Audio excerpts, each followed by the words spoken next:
C'était le pire scénario pour François Bayrou. L'UMP décide le maintien de son candidat dans la deuxième circonscription des Pyrénées-Atlantiques pour le second tour des législatives.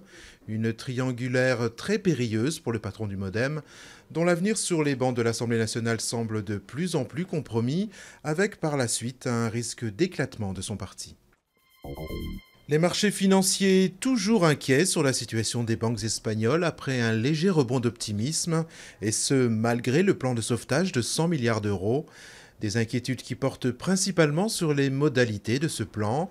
La dette publique espagnole pourrait en effet bondir de 10%, rendant ainsi les finances de l'État encore plus vulnérables.